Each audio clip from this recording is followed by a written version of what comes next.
Jennifer Jovin almaarufu Nifa pamoja na Mika Chavala ambao walikuwa wanashtakiwa kwa mashtaka ya kula njama za kutenda uhaini pamoja na uhaini, wamefutiwa mashtaka leo hii mnamo tarehe 3 Disemba mwaka 2025.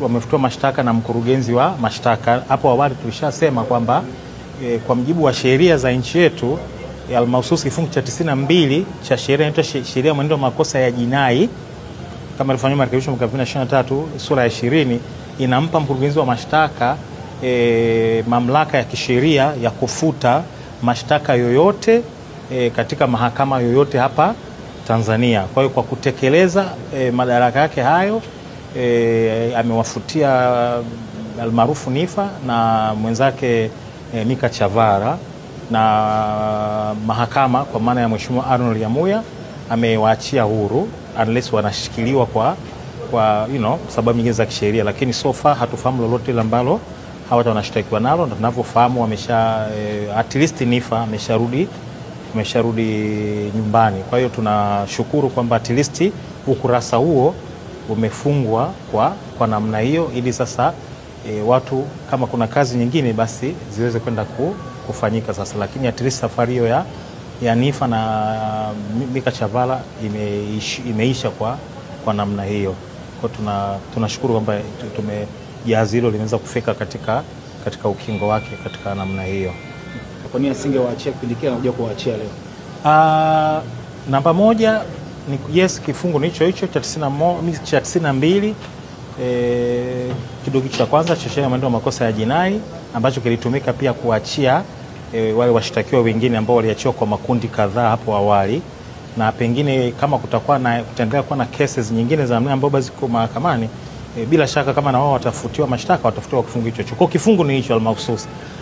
Kuhusu reason ya DPP kwamba kwa nini aliwaachia kwa mafungu, kama nilivyosema, bahati mbaya sheria imempa mamlaka yeye, na bahati mbaya sheria haimhitaji kutoa sababu. Kwa labda mtu sahihi zaidi kwenye mazingira haya ni yeye mwenyewe aseme namba moja kwa nini labda amewaachia kwa mafungu namna hiyo. Na vitu ni vingi vya kisheria vya kimantiki, lakini mimi kama wakili nafurahi tu kwamba hawa ndugu wawili ambao ndio walikuwa wamebakia, ni ndugu kwa sababu wamekuwa ndugu walipokutana sasa.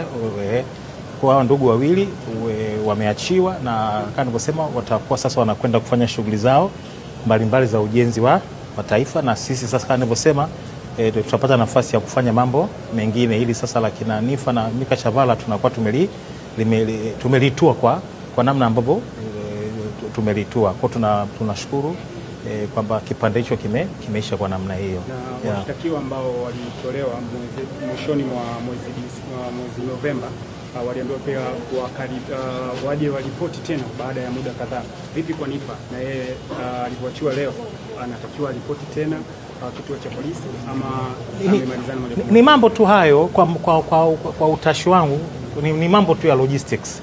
Kuambiwa kwamba mtu uende ukaripoti ni mambo tu ya logistics kwa ajili ya kuweka kumbukumbu huko mbeleni, lakini sioni kama hiyo inaathiri uhuru ambao wameupata kwa kutumia hicho kifungu ambacho kimetumika. Kwa hiyo kama nilivyosema, hata kama watapaswa kwenda kuripoti, no problems, wanao mawakili ambao nao pia wamepata huduma hapa na pale kwa ajili ya kusindikizwa. Kwa hiyo sioni kwamba kuna kitu kikubwa sana katika eneo hilo la kuripoti, ni mambo tu ya kawaida.